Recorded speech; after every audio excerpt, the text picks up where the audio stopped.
son para la gloria de Dios. Y hoy, bueno, tiene que estar con nosotros. Es coordinador y maestro de la Escuela de Sagradas Escrituras, Nuestra Señora del Sagrario, coordinador y maestro del Diplomado Fundamentos de la Fe, reconocido por la Escuela de la Fe, coordinador y maestro de la Escuela de Evangelización Santa María de Guadalupe, maestro de diplomado nivel medio y nivel posgrado en la Escuela Bíblica, maestro de lengua griega bíblica y la lengua italiana, maestro de la licenciatura en Ciencias de la Familia en el Instituto Juan Pablo II, ha participado como productor y conductor en varios programas de evangelización por radio, es escritor de una obra sobre la parábola del hijo pródigo llamado Y conmovido del padre corrió y se echó al cuello, publicado en noviembre del 2005. Y bueno, también está por publicar otra obra, María y los hermanos de Jesús, a mediados del año. ¿Cuándo ya lo publicas? El próximo año publicarás. Pues bueno, él es Gerardo Bañuelos, el día de hoy nos viene a acompañar. ¿Y qué les parece que para iniciar y para recibirlo y para que Dios sobre su corazón, su mensaje, que escuchamos este canto?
Para que nos vayamos metiendo en la reflexión. Imagínate que te vas a morir hoy. Nomás es imaginación. Bueno, no le prometo a nadie que no sea cierto. Imagínate que te vas a morir. Y llegas al cielo y te recibe San Pedro y te dice: ¡ay, te moriste en el Buen Fin! Te tocó. En el cielo estamos de oferta porque es el Buen Fin, porque mañana es Cristo Rey. ¿Es el Buen Fin del año o no? El Buen Fin del año litúrgico. Bueno, y entonces ya te emocionas porque dices: hay oferta, hay descuento, promoción. Y entonces San Pedro te dice: mira, tan solo te voy a hacer dos preguntas para que puedas entrar al cielo, pero tienes que responderlas sin titubear, con firmeza, con convicción, sin que me mientas, totalmente seguro de lo que me contestas. Y dices: yo pensé que el juicio iba a ser más difícil, pero bueno, hoy es mi oportunidad. Está bien, Pedro. Vienen las dos preguntas. Primer pregunta: ¿fuiste totalmente feliz en tu vida?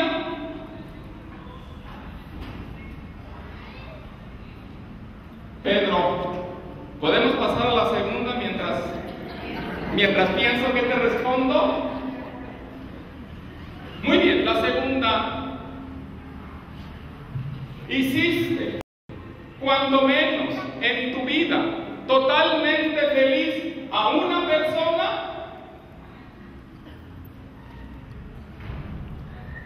Dices: qué bueno que no me morí. Qué bueno que no me morí y estoy en este congreso parroquial mariano. Fíjate que yo hace un ratito estaba dándole vueltas de cómo comenzaba esta reflexión. reflexión. Y me ayudaron al llegar aquí. ¿Sabes por qué me ayudaron al llegar aquí? Porque aquí en la puerta de entrada me dieron, ¿verdad?, un volante, casa funeral. Aquí me lo dieron ahorita. Y dije, ¡ay! Sí, para estar preparados. En apoyo por el mes de los fieles difuntos. Bueno, ¿por qué comento esto? Porque el tema que queremos reflexionar en esta tarde es María al pie de la cruz. A ver, ¿a ti te gustaría que cuando te murieras María estuviera ahí al pie? Qué bonito, ¿verdad? Bueno, hoy quiero decirte una cosa. Todos los hombres caducamos. Pero las mujeres también. Las mujeres también caducan. Todos estamos sujetos al tiempo de reloj. Todos estamos sujetos al tiempo de reloj. A todos se nos van quedando 2 años. Pero quiero hablarte de que para Dios no hay tiempo. Para Dios todo es presente. Nosotros decimos una cosa hoy y mañana hacemos otra. Decimos una cosa hoy y mañana ya pensamos otra. Somos muy cambiantes. Somos volubles. Vamos caducando. Pero para Dios no existe el tiempo. Para Dios todo es presente. A veces hago una encuesta en los grupos donde doy alguna prédica y voy a hacerla aquí, pero sencillita, una encuesta, Digo, levanten la mano las mujeres que creen en la palabra de los hombres.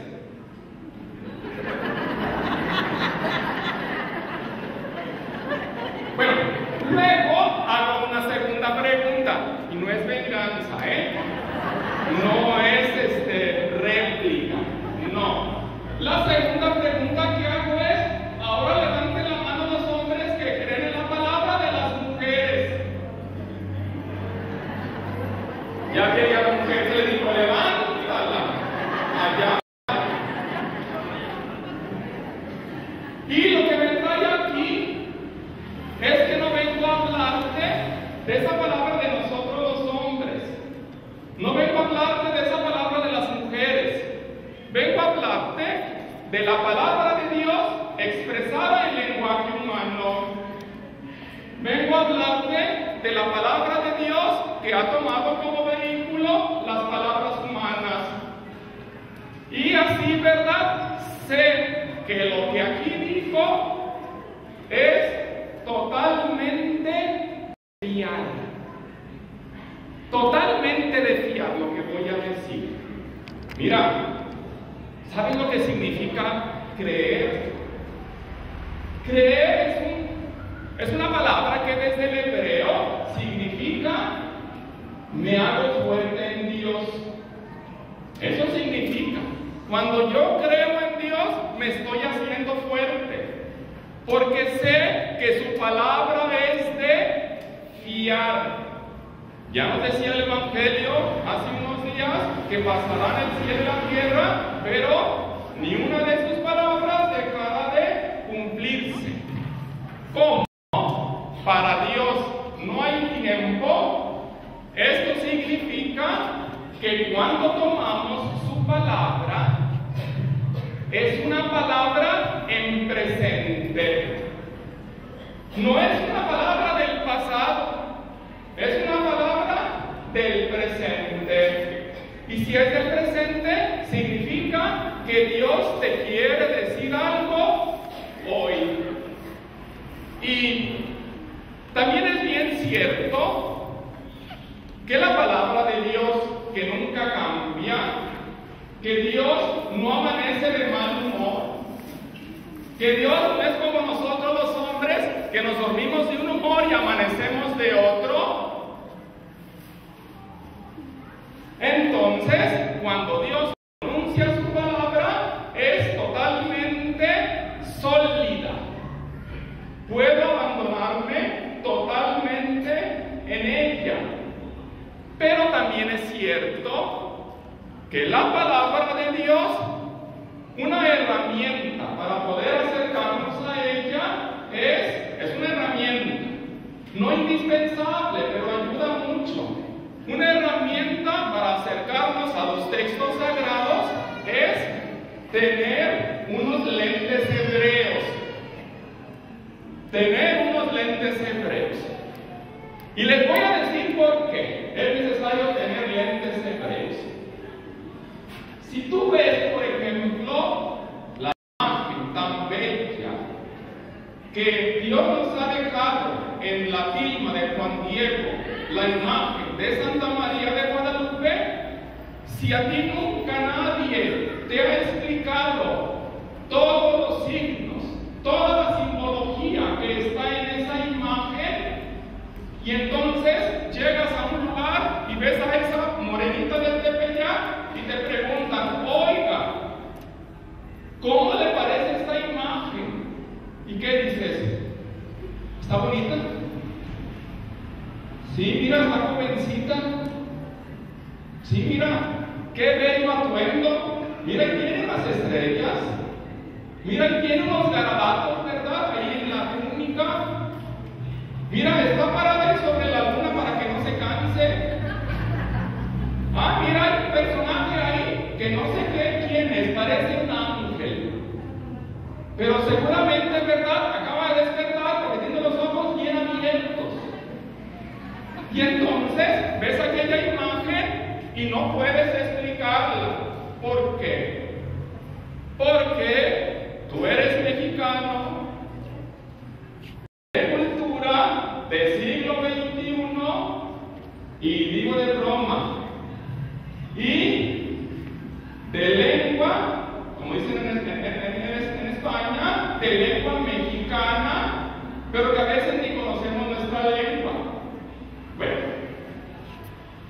pero si tú encontraras un indígena del siglo XVI, de cultura náhuatl, que viviera allá en el Tepeyac, en Texcoco, tú le preguntaras, oiga, ¿me puede explicar todo lo que ve en esta imagen?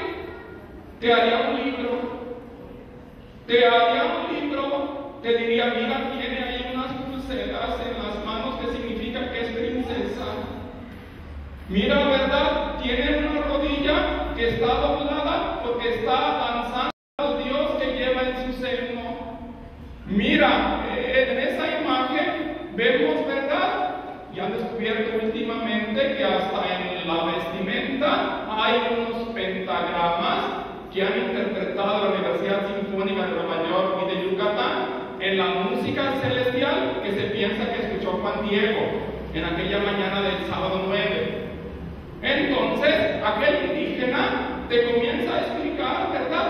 Y te dice, mira, ese personaje que está como cargando a la Virgen, como los colores de su plumaje son los mismos que los de la vestimenta de esa mujer, para mí que soy náhuatl del siglo XVI, yo sé que ese personaje es hijo de esa señora. Y te comienza a decir muchas cosas te comienza a decir. ¿Por qué? Porque es del siglo XVI, porque es de cultura náhuatl, ¿verdad? Y ellos entendían todos sus glifos, entendían todos sus garabatos, pues. ¿Sí? Entonces, tú cuando tomas la Biblia y vas a ver un texto, dices, y para entenderlo mejor, si tuviera un instrumento que son unos lentes llamados hebreos, pudiera entender mejor el texto. Y así hubiera menos sectas. Entonces, pero hoy estamos ante el reto de tomar el Evangelio de los más cargados en signos. Y para leer ver, levanta la mano quien trae su Biblia para leer un poco del Evangelio de San Juan en el capítulo 19. Esos lentes ocupan aparte un filtro. Te voy a decir el filtro para la lectura que vamos a hacer hoy. El filtro es lo que dice San Pablo en la carta a los Filipenses, capítulo 2, verso 5. Es el filtro para el texto que hoy vamos a leer. Carta a los Filipenses, capítulo 2, verso 5. Imagínate, un día me explicaron una idea interesante para imaginarme cómo sería mi juicio personal ante Dios el día que me muera. Me dijeron así: imagínate que ya te mueres y llegas ante Dios, pero no lo ves, y entonces Dios comienza a verte para ver cuánto te pareces a Cristo,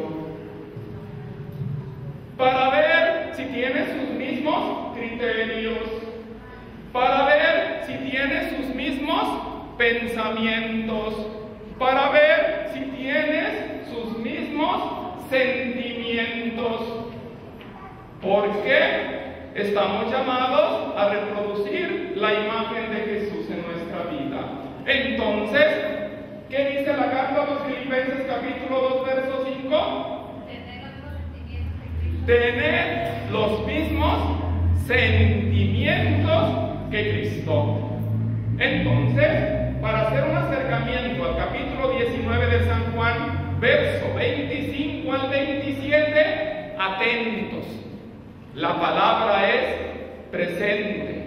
La palabra es de Dios mismo que hoy te habla. La palabra, tenemos hoy un acercamiento que es con ojos hebreos y con un filtro que va a ser tener entre ustedes los mismos sentimientos que Cristo. Te ayudo con el filtro. ¿Qué sentimientos tenía Jesús con respecto a la Virgen María? ¿Cuáles serían los sentimientos? Para aquellos que dicen que no hay que venerar a María, para aquellos que dicen que por qué darle culto, para aquellos que dicen que no hay que tomarla en cuenta. La carta a los Filipenses nos dice que tenemos que tener los mismos sentimientos que Cristo Jesús. Entonces tenemos que tenerlos. ¿Y cuáles serían los sentimientos de Jesús con respecto a María? Imagínate cómo era el corazón de Jesús con respecto a María. ¿Cómo sería el corazón? Entonces hoy en esta mañana vamos a pedirle a Dios que Dios nos ayude a tener los mismos sentimientos a su madre que él tenía. Esto es bíblico. Entonces, ahora sí, vamos a acercarnos al texto de Juan, capítulo 19, verso 25. Dice el texto que junto a la cruz de Jesús estaban su madre y la hermana de su madre, María, mujer de Cleofás, y María Magdalena. Mira, cuando Jesús está en su pasión, es flagelado. Los romanos al tormento de la flagelación le llamaban de la media muerte, porque el que no moría quedaba medio muerto. Era el tormento de la media muerte. Y luego los soldados podían, según la ley romana, distribuirse los vestidos de aquel hombre que era sentenciado. Sabemos por el texto de San Juan que los soldados romanos, ¿cuántos eran? Dice aquí que el manto se lo dividieron entre 4. Y la túnica, que era de una sola pieza, esa la echaron a suertes. Entonces sabemos aquí que San Juan está hablando de 4 soldados. Pero atento, Tenemos que hacer con este texto lo mismo que hacemos cuando vemos la imagen de la guadalupana. Necesitamos que nos ayuden, porque el texto es hebreo, escrito en griego. Y entonces hay una característica de San Juan, es que todos los hechos de la vida de Jesús los transforma en signos. Qué maravilloso como escritor ha sido San Juan. Todos los hechos de la vida de Jesús los ha transformado en signos. ¿Qué significa esto? Que el Evangelio de San Juan puedes leerlo de dos maneras. La primera manera es, hazte cuenta que te subes a un barco y te vas por el mar rumbo, no sé, a Cuba, y entonces vas contemplando la inmensidad del mar. La primera lectura que puedes hacer del Evangelio de San Juan es una lectura superficial. Todo lo que ves del mar, pero desde arriba. Y hay una segunda manera de leer el Evangelio de San Juan, que es que en vez de subirte a un barco, te metes a un submarino. Te metes a un submarino viendo todas las maravillas del mar. Quizás un poco hacer esta segunda lectura. No una lectura sobre la superficie, sino una lectura metiéndote en un submarino. Porque todos los acontecimientos de la vida de Jesús, San Juan los escribe como signos. Entonces, necesitas una mente hebrea, necesitas, ¿verdad?, entender a San Juan para que puedas entender lo que dice en su palabra. Dice que junto a la cruz de Jesús estaba su madre. Había una ley romana que impedía que los parientes del crucificado estuvieran cerca. Una ley romana. Entonces podemos entender junto a la cruz de María, que estaba lo más cerca que pudo. Y así, bueno, voy a utilizar un ejemplo del fútbol, que antes se utilizaba mucho. Te marcaban la raya donde te tenías que parar, y entonces el árbitro, en cuanto se voltea, vas para adelante, ¿no? Que casi no se puede porque pintan la raya. Pero hace cuenta que María está lo más cerca posible de su parte humana. A ver, hoy en esta mañana de sábado, vísperas de Cristo Rey, ¿quién quiere estar lo más cerca posible de Jesús? Humanamente, lo más cerca que pueda. Yo sé que me falta mucho para estar cerca de Jesús, pero en esta mañana quiero estar lo más cerca posible. A veces a niñas de sexto les hago una pregunta, se las voy a hacer a ustedes. Hay una pregunta que a niñas de 11 años, que soy su catequista. La pregunta es, levante la mano, ¿quién se quiere ir al cielo? Y luego les digo, ahorita.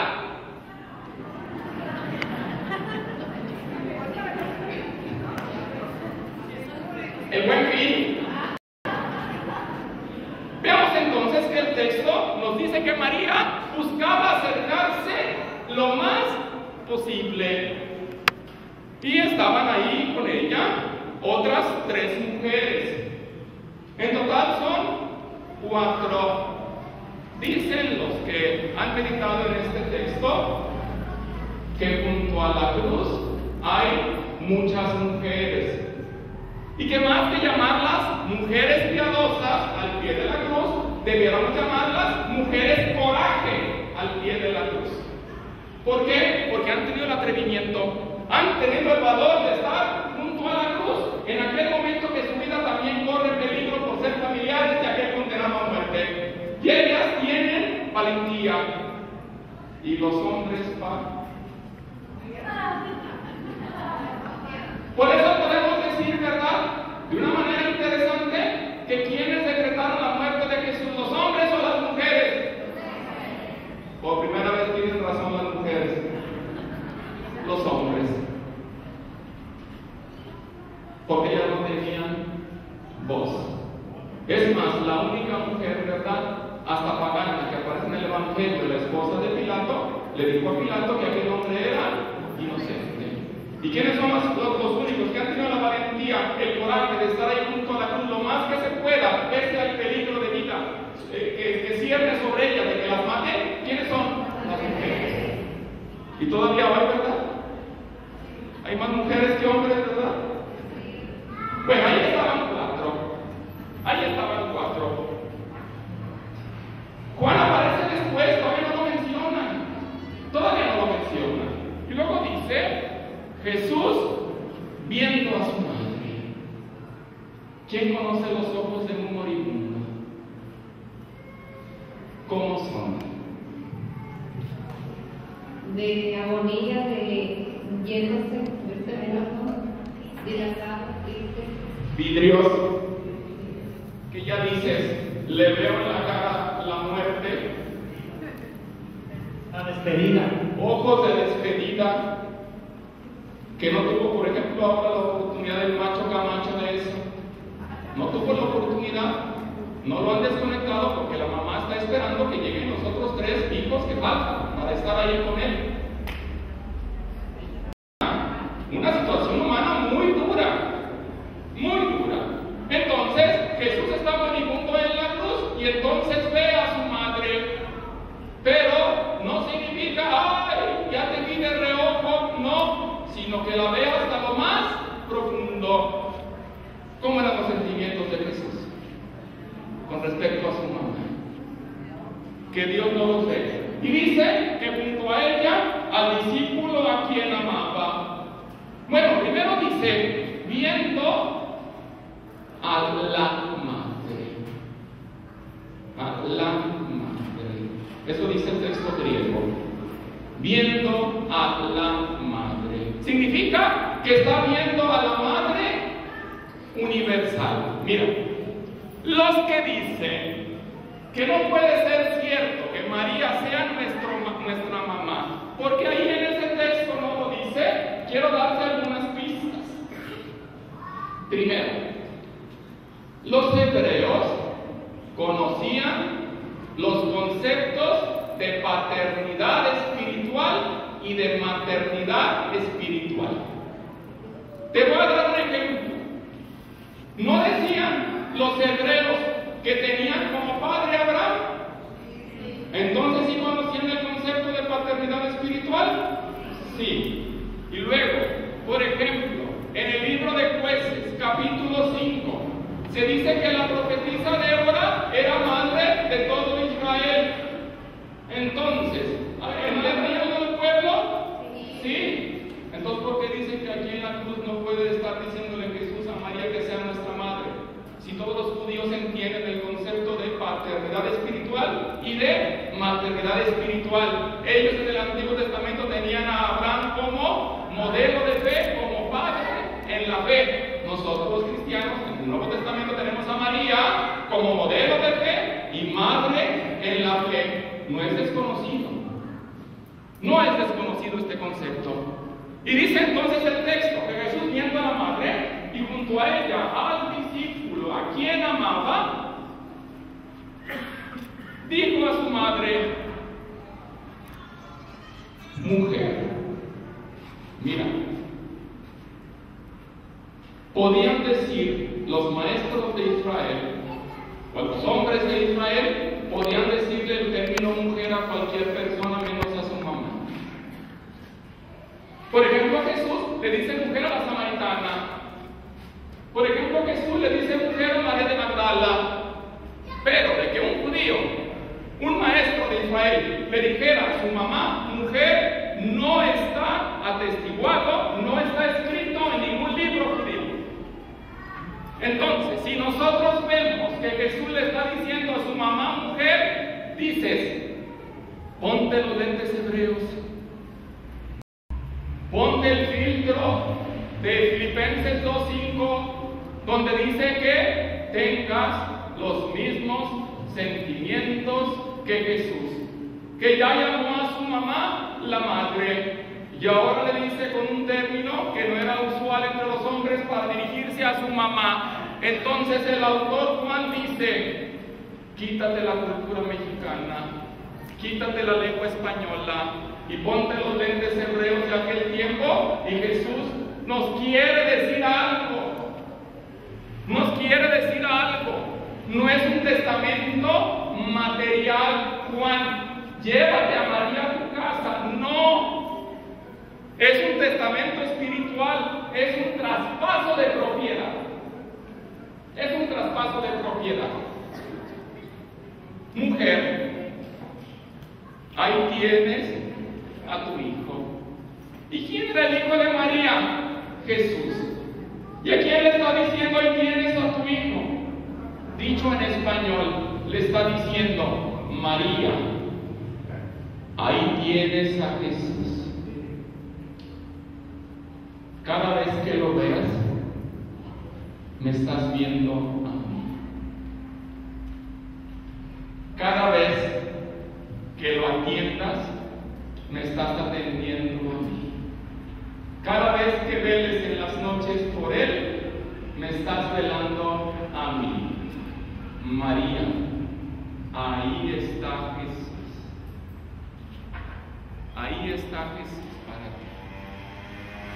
Ahí está Jesús para ti. O sea, desde aquel día, tú eres Jesús para María. Y María estaba que contemplando la cruz. Mira, muchas personas que no puedan o se les dificulte entender la Biblia, no se preocupen, ahí está una Biblia, la cruz. Ahí está una Biblia. Así como decía San Francisco de Asís al contemplar la cruz, mi Dios y mi todo, mi Dios y mi todo. O como aquel rancherito que en Italia iba todos los días a su parroquia a las 11, 12 de la mañana, todos los días llegaba al templo y se sentaba. Se iba y al día siguiente a la misma hora llegaba y se sentaba. Y todos los días, todas las semanas, todos los meses, aquí estaba aquel hombre sentado, ¿verdad?, frente al Santísimo, frente a la cruz, ahí. Y un día el párroco dijo, no era mujer, pero dijo, tengo curiosidad. Tengo curiosidad. Voy a acercarme a preguntarle qué hace. Y entonces llega el padre con aquel buen hombre, santo varón, ¿verdad?, como hay en esta parroquia muchos, y entonces le dijo, dime, explícame, ¿qué haces? Dijo, nada. Solamente le dijo, tú me ves, yo te veo. Tú me ves, yo te veo. Imagínate a María al pie de la cruz, con los sentimientos que tenía por Jesús. Jesús con los sentimientos que tenía por María. Y María viéndolo, tú me ves, yo te veo. Tú me ves, yo te veo. Me abandono totalmente en ti. ¿Por qué? Porque si tú ves la cruz, ¿verdad?, es escuela de oración.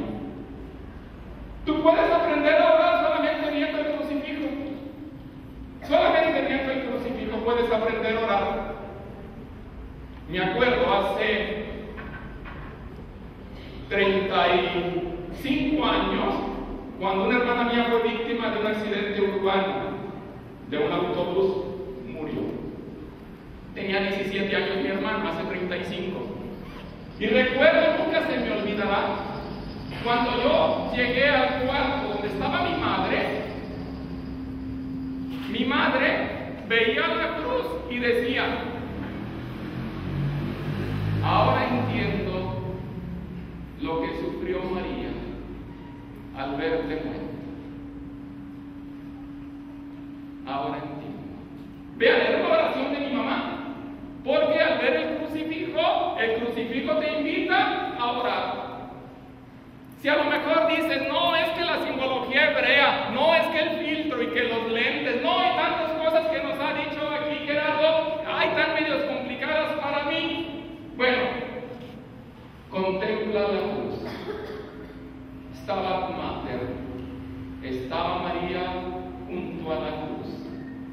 junto al crucificado y se acercaba lo más que podía. Porque la cruz también es escuela de sufrimiento. Hay veces que se nos acercan las personas y nos dicen sus problemas y son tantos, tantos, tantos que dice uno, ¿yo qué hago? Pues el único que te puede ayudar a entender es Cristo crucificado. O tú lo que puedes hacer es, recibes todo lo que te digo, ahí te lo dejo, porque yo no puedo. Es cierto, ahí te lo dejo. Ahí lo dejo a los pies de tu cruz. Así estaba María en aquel viernes 7 de abril. Así estaba María. Porque la cruz también es escuela para el bien morir. La cruz es escuela para el bien morir. Todos queremos que María esté al pie de nuestro lecho. La cruz enseña al enfermo el valor del sufrimiento. Y el enfermo, al contemplar la cruz, él puede estar en el Calvario y su lecho es un altar. Sí. Mira, aquel día, viernes 7 de abril, María hizo, y voy a utilizar un término que es muy importante que todos lo conozcamos, María ante la cruz hizo una lección divina. ¿Qué significa lección divina? Una lectura orante de la palabra. Todas las palabras de Dios que María había guardado en su corazón, en aquel viernes, mediodía, todo María lo estaba meditando, todo lo estaba orando, todo lo estaba contemplando, estaba profundizando la palabra que Dios le había dicho a través del ángel Gabriel. Estaba profundizando ahí frente a la cruz la palabra que le dirigió su pariente Isabel. Estaba profundizando ahí, contemplando la cruz, la palabra que le dirigió el anciano Simeón. Que decían de Jesús. Cuando le fueron a buscarle, le dijeron, María, tu hijo está fuera de sí. No le queda ni tiempo para comer. Todo aquello, María lo estaba meditando, reflexionando, contemplando, orando, rumiando, tomando decisiones, contemplando la cruz. Veamos entonces que cuando en nuestra vida, ¿verdad?, tengamos un momento difícil, podemos hacer lo mismo que María. Aquí estoy, Señor. Te contemplo. Aquí estoy, Señor. Me abandono. Aquí estoy, Señor. Haz de mí lo que quieras. Ya no puedo. Señor, pongo mi vida. Pongo el momento de mi muerte. Pongo a mis hijos. ¡Ay! Porque como la Llorona. ¡Ay, mis hijos!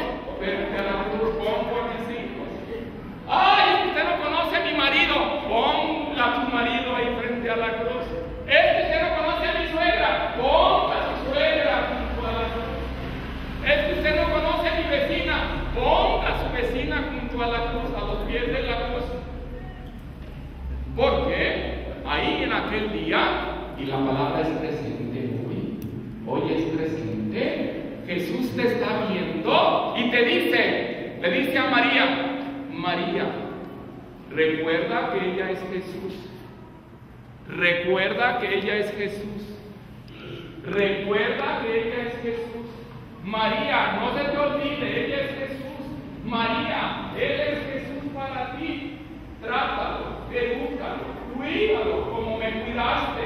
María, ella es Jesús. María, ella es Jesús. Y ha venido al buen fin. Ha venido al buen fin de tu vida pasada para que comience una verdadera vida. Ese es el buen fin, que ya terminó lo pasado y gracias a Dios no terminó mal porque aquí estoy. Y a partir de hoy voy a comenzar otra vida. ¿Por qué? Porque Jesús dejó un testamento espiritual. Jesús hizo un traspaso de propiedad. Soy Jesús para María. ¿A poco esto no es para que salgas bien orgulloso? Es lo que dice el texto. Es lo que dice el texto desde el hebreo escrito en griego. Es lo que dice el texto. Y entonces, después de que Jesús le dice a María, mujer, ahí tienes a tu hijo, luego dijo al discípulo, ahí tienes a tu mente. ¿Por qué ocupan los sentimientos de Jesús? Porque tienes que amar a María como la amaba Jesús. Tienes que, luego dice, San Juan dice, y desde aquella hora, no sé si en la mañana en el tema de Cana les hablaban de la hora de Jesús, la hora de su pasión y muerte, que es la hora de Jesús, hora de su pasión y de su muerte. Y que esa hora se cumple ¿en dónde? En la cruz. En la cruz se cumple la hora para lo que ha venido a este mundo, a entregar su vida. El texto dice que cuando se cumplió la hora de Jesús, comenzó la hora de María. Fíjate lo que dice el texto.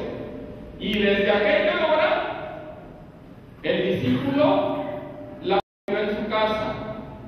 Comienza la hora de quién? De María. Y dicen los grandes estudiosos de este texto, que es un texto que se ha estudiado no más 20 siglos, dicen los estudiosos de este texto que aquí donde dice, y desde aquella hora el discípulo la cogió en su casa, significa esto. Y desde aquella hora el discípulo la tomó como su madre. Y desde aquella hora el discípulo la tomó como su madre. Bueno, ahí comenzó la hora de María. Ahí comenzó la hora de la iglesia. En la cruz, ¿verdad? Es la culminación de la institución de la iglesia, y también en la cruz se nos está dejando a María como madre. Bueno, eso es la Biblia. Y desde ahora comienza tu hora y la mía. Ya pasó la hora de Jesús. María siempre cumple. Desde aquella hora, ¿verdad? El discípulo la consideró como su madre, y ella consideró al discípulo como su hijo. Maternidad espiritual. Ahora comienza tu hora. Comienza tu hora. Qué grande es Jesús, que confió en nosotros y le dijo a María, María, ahí está Jesús. A ver, ¿tú te atreverías a hacerlo con alguien? Mira, cuando veas a él, dile, él es yo para ti. Dirías, pues con este sí, con esta no, con esta. Bueno, Jesús dijo, bueno, con todos. Todos para ti, María, son Jesús. Hace muchos años conocí a una persona muy enferma, pero que estaba enferma desde niño y no sabía de qué, porque ni sabía que estaba enferma. Pasaron los años, primaria, secundaria, preparatoria, facultad, fue gerente de varias empresas, le fue muy bien en el mundo según los criterios del mundo, no según los criterios de Cristo. Y un día se desató una enfermedad en él, que estaba incubando, parece que desde los 6, 7 años de edad. Y este hombre comenzó a deambular por las calles, porque padecía una intensísima depresión. Y una intensísima depresión donde este hombre pensaba que se iba a condenar, le platicaba. Y entonces su tristeza era más grande. Y entonces experimentaba pavor, porque pensaba que en cualquier momento sería su buen fin. Y en esta depresión fue tratado por muchos psicólogos. Esta persona en un año se confesó como 400 veces porque se enfermó de le absolvía, le decía: mi hijo, te hago daño al absolverte. Padre, me voy a morir dentro de 2 minutos. Y luego el padre le decía: no importa, yo respondo por ti ante Dios. Y este hombre le decía al padre: Padre, pero el que se condena soy yo, no usted. Y entonces vivió este hombre un infierno junto con su familia, porque de 24 horas al día duraba más de 20 dormido, porque despierto era un infierno. Entonces fue tratado por psicólogos, psiquiatras, con tratamientos, muchas cosas, y lo desahuciaron. Pero los planes de Dios eran otros para esta persona. Esta persona que deambulaba por López Mateos y Colomos, y que algunas personas decían: a este hombre ya se le botó la canica. Estoy hablando de 1983. Este hombre nos cuenta que después de que se le vino el mundo encima, de que perdió sus bienes, de que perdió amigos, perdió su trabajo y parte de su familia, entonces que Dios comenzó a actuar en él. Dios comenzó a actuar en él y apareció que él lo entendió. Cuentan de este hombre que llegando a un consultorio de un psiquiatra aquí en la avenida Chapultepec, no quería entrar al consultorio porque le decía el doctor: pasa. No, si me muevo con el pie derecho me condeno, si me muevo con el izquierdo también, si doy un brinco también, si me aviento una maroma también. Entonces no quería entrar al consultorio. Y entonces el doctor lo vio y dijo: ya sé lo que tienes, pero es una enfermedad tremenda la que padeció esta persona. Neurosis depresiva obsesiva compulsiva. Tremenda. Fue paciente ambulatorio en el Hospital Psiquiátrico San Juan de Dios. Le dieron 5 electrochoques. Y cada vez peor. Pero afortunadamente Dios se compadeció de él por medio de la Virgen. Porque cuentan que experimentó un minuto de lucidez un día 12 de octubre de 1984. Y dijo: Nuestra Señora de San Juan. Y que cuentan que esta persona dijo: tengo esperanza, voy a salir, tengo un signo hoy de la generala, tengo un signo de la Señora de la Expectación.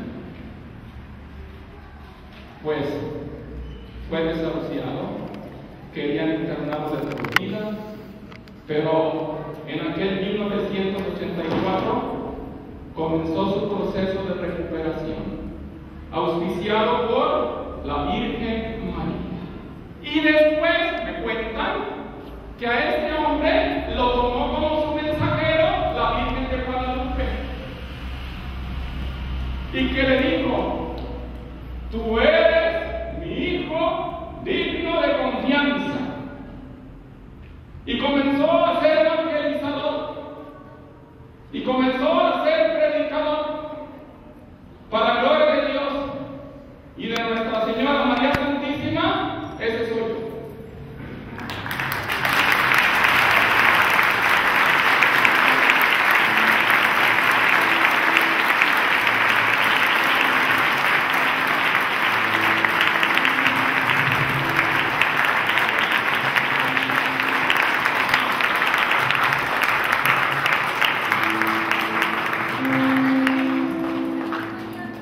Esta parte del día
que ya lo rezamos, pero no sabían que es del siglo IV. Bajo tu amparo nos acogemos, Santa Madre de Dios. No desprecies las súplicas que te dirigimos en nuestras necesidades.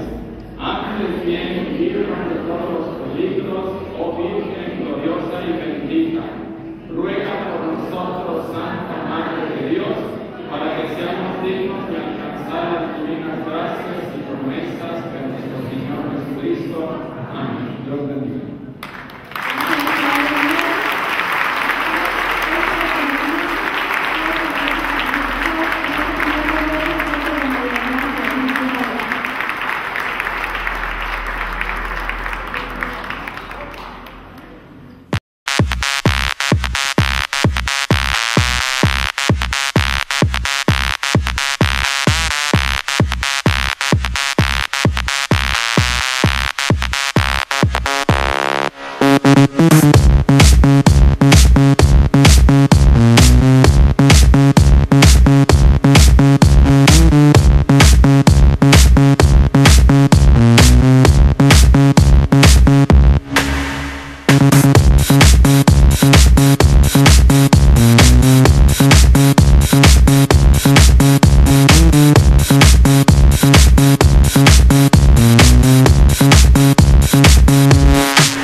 lugares a mi lado hasta que lo quiera Dios. Hoy sabrán cuánto te amo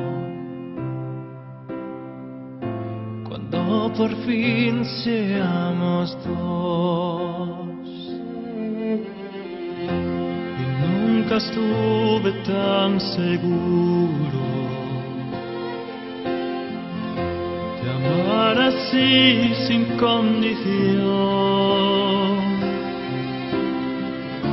Mirándote, mi amor, te juro